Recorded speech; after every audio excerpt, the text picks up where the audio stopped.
4-5 দিনের মধ্যে নির্বাচনের একটা স্পষ্ট রোডম্যাপ বা তারিখ ঘোষণা করবেন, এরকম একটা তথ্য ছড়িয়ে পড়েছিল গতকাল। আমরা নিশ্চয়ই খেয়াল করেছি, প্রধান উপদেষ্টা সর্বশেষ আরও কয়েকটা রাজনৈতিক দলের সাথে যখন বৈঠক করেছেন, সেখান থেকে বেরিয়ে এসে একাধিক রাজনৈতিক নেতা এই কথা বলেছেন। আমি অন্তত একজনের কথা একটু বলি। জাতীয় পার্টি কাজী জাফরের চেয়ারম্যান মুস্তাফা জামাল হায়দার, তিনি বলছেন প্রধান উপদেষ্টা ক্যাটাগরিক্যালি বলেছেন তিনি আগামী 4-5 দিনের মধ্যে নির্বাচনের সময়সীমা তারিখ ঘোষণা করবেন। আলোচনার সবচেয়ে ফলপ্রসূ বিষয় হচ্ছে এটা সরকার বুঝতে পেরেছে। তিনি এসে বলেছেন এরকম। অন্যান্য অনেক নেতার বক্তব্য আমরা দেখেছি, তার মানে প্রধান উপদেষ্টা এটা বলেছেন। এবং আমরা ধরে নিতে পারি সরকারের 1 বছর পূর্তি আছে সামনে, শেখ হাসিনার পতন এবং পালিয়ে যাওয়ার 1 বছর পূর্তি, সেটাকে মাথায় রেখেই সম্ভবত এটা ঘোষণা করা হবে। এবং আমরা মোটা দাগে ধরে নিতে পারি যে এটা ফেব্রুয়ারি হতে পারে। দেখা যাক সেখানে কি দাঁড়ায়, ফেব্রুয়ারি হতে পারে। এখন প্রশ্নটা হচ্ছে, প্রধান উপদেষ্টার এই ঘোষণাটাকে আমরা ঠিক কিভাবে দেখব? নির্বাচন কি তাহলে হয়েই যাচ্ছে? নির্বাচনের দিকে কি আমরা এগিয়েই যাচ্ছি? প্রধান উপদেষ্টার সদিচ্ছাকে প্রশ্ন না করেও কিছু প্রশ্ন আসলে তোলা দরকার। আমি প্রায় একটা কথা বলি, বাংলাদেশের নির্বাচন হয়ে সেই সরকারের কাছে ক্ষমতা হস্তান্তর হওয়া ছাড়া আসলে আমাদের শান্ত থাকা উপায় নেই। নানান রকম ঘটনা ঘটছে। ইনফ্যাক্ট প্রধান উপদেষ্টা নিজেই বলছেন, এই বৈঠকে তিনি বলছেন, আমি একটু পড়ি, এক ধরনের শঙ্কার ব্যাপার। তিনি বলছেন, অভ্যুত্থানের সব শক্তি মিলে একটি সুন্দর নির্বাচন করতে না পারলেই মস্ত বড় সুযোগ আমাদের হাতছাড়া হয়ে যাবে। তিনি বলেন, পরাজিত শক্তি যখনই সুযোগ পাচ্ছে তখনই নানা রকম গন্ডগোল সৃষ্টি করছে। এসব করে তারা দেশের স্বাভাবিক অগ্রযাত্রাকে মারাত্মকভাবে ব্যাহত করছে। তিনি আরও বলেন, যখনই নির্বাচনের প্রস্তুতি নিয়ে আমরা অগ্রসর হচ্ছি তখনই নানান ষড়যন্ত্র সামনে আসছে, কিন্তু বাস্তবতা হচ্ছে কোনো ষড়যন্ত্র করেই গণতান্ত্রিক অগ্রযাত্রাকে বাধাগ্রস্ত করা যাবে না, কারণ ফ্যাসিবাদ প্রশ্নের সকল গণতান্ত্রিক শক্তির ঐক্য স্পষ্ট।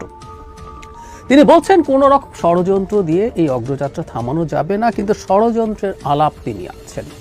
এটা শুধু এই দিন না, তিনি মাঝে মাঝে আসলে এই আলাপটা আনেন।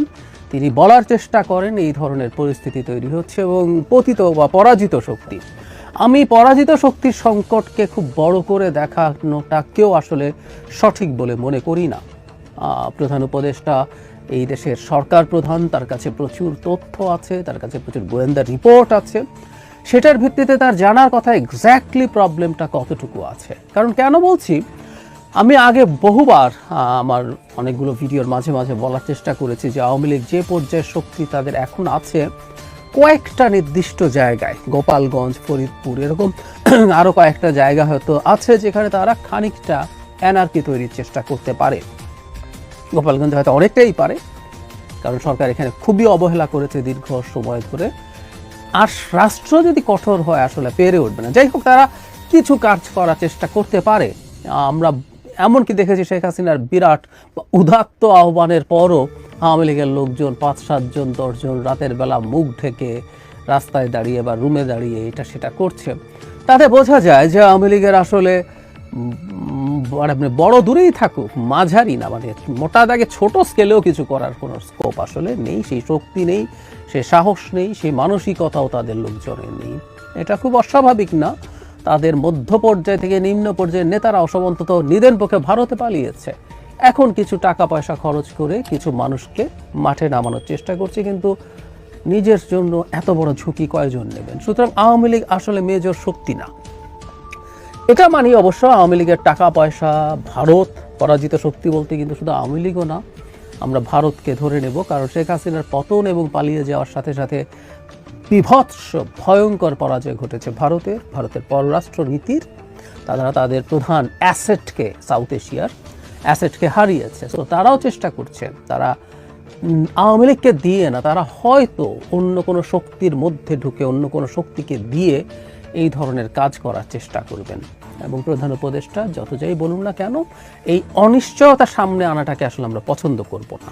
কারণ তিনি কয়েকদিন আগেই নিজে এমন কথা বলেছেন, আমি আরেকটা এরকম কয়েক দফায় তো তিনি দলগুলোর সাথে বসেছেন, আরেকটা দলের সাথে, আরও কয়েকটা দলের সাথে বসার সময় এরকম অবস্থায় তাহলে কিভাবে নির্বাচন হবে, এই ধরনের একটা আলাপ করেছিলেন একজন রাজনৈতিক নেতার বরাতে, আমি সেটা নিয়েও ভিডিও করেছি। তার মানে তিনি কিন্তু এর মধ্যে এই ধরনের কথাবার্তা বলে যাচ্ছেন।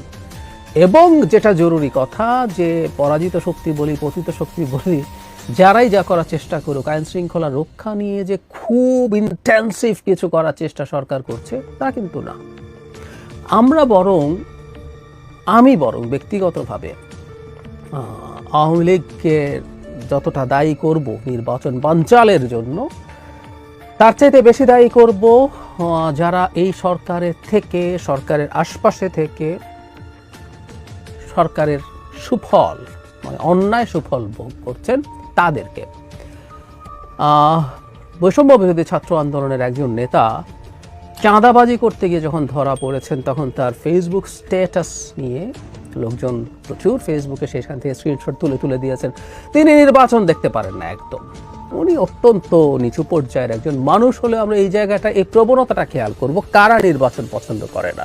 আমরা বলেছি খোলাখুলিভাবে, এই সরকারের উপরে বিএনপিরও খানিকটা প্রভাব আছে, জামায়াতের অনেক আছে, এনসিপিরও অনেক আছে।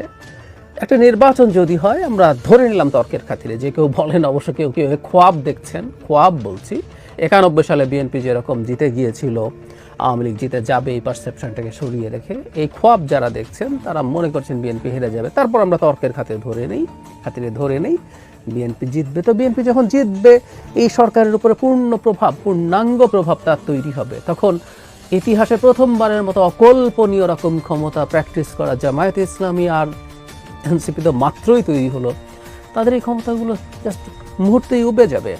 সুতরাং আমি বলছি না এখানে সবারই, আমি অন্তত এটুকু বলবো, এর মধ্যে বহু লোকজন আছেন সব দলের মধ্যে যারা চাইবেন না নির্বাচন হোক, বা দলগতভাবেও চাইতে পারেন, ইউ নেভার নো।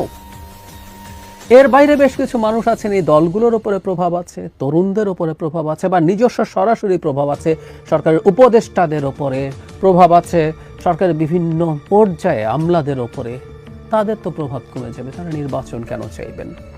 সুতরাং প্রধান উপদেষ্টা এটা ঘোষণা করলেও দেশকে অস্থিতিশীল করে তোলার একটা প্রবণতা চলবে, কোনো সন্দেহ নাই। এবং আমি প্রধান উপদেষ্টাকে কোনোভাবে বেনিফিট অফ ডাউট দিতে চাই না, কারণ হচ্ছে তিনি আইন শৃঙ্খলা নিয়ে কোনো সিগনিফিক্যান্ট পদক্ষেপ নিচ্ছেন না। নিদেন পক্ষে যিনি স্বরাষ্ট্র উপদেষ্টা আছে, তার ব্যর্থতা, ভালো মানুষ হতে পারেন, শুনি উনি ভালো মানুষ, ঠিক আছে, কিন্তু উনি ব্যর্থ হচ্ছেন। ব্যর্থতার জন্য তার ক্যাবিনেটেরই আর কাউকে অথবা বাইরে থেকে দায়িত্ব দেওয়া উচিত। ইভেন একজন বিশেষ সহকারী আছেন, দুজন মিলেও যদি পেরে না ওঠেন, দুজনকে এই পরিবর্তন করে সেই চেষ্টাটা করা দরকার। তাহলে আমরা বুঝবো যে জিনিসটা ঠিকঠাক মতো এগোচ্ছে। কারণ আমরা সামনে এটা দেখব, এটা আমরা কনফিডেন্টলি বলতে পারি। ইনফ্যাক্ট ফাইটার ক্র্যাশের পর যা ঘটনা ঘটলো, উপদেষ্টা এবং প্রেস সেক্রেটারিকে আটকে রাখা, সচিবালয়ের মধ্যে ঢোকা, ভাঙচুর করা, এটা এই ঘটনাই ঘটবে তা বলিনি, তা মনে করিনি, কিন্তু এই ঘটনাগুলো ঘটানো হবে পরিকল্পিতভাবে, এই অনুমান আমরা অনেকেই করেছি, আমি লিখেছি, বলেছি, সেটা আবারও বলছি। তো যেটা দাঁড়াবে, প্রধান উপদেষ্টা একটা ধরলাম, একটা ডেট ঘোষণা করে দিলেন, ফেব্রুয়ারির করে একটা নির্দিষ্ট তারিখ, এটা ঘোষণা করা উচিত। কারণ হলো 6 মাস আছে মাত্র, যদি ফেব্রুয়ারিতে নির্বাচন হয়, দলগুলো জানার এটার অধিকার আছে। বিএনপি তো আছেই, তারা বড় দল, তাদের হয়তো প্রস্তুতি বেশি, কিন্তু যারা অত বড় দল নয়, ইভেন এনসিপি যে সামান্য বয়স যে দলটা, সেই দলটা 2 মাস বেশি পাবে না কম পাবে, এটা এপ্রিলে না ফেব্রুয়ারিতে, এটা জানা তার জন্য দরকার। কারণ 6 মাসের মধ্যে তার ক্যান্ডিডেট গোছাতে হবে, তার প্রস্তুতি নিতে হবে।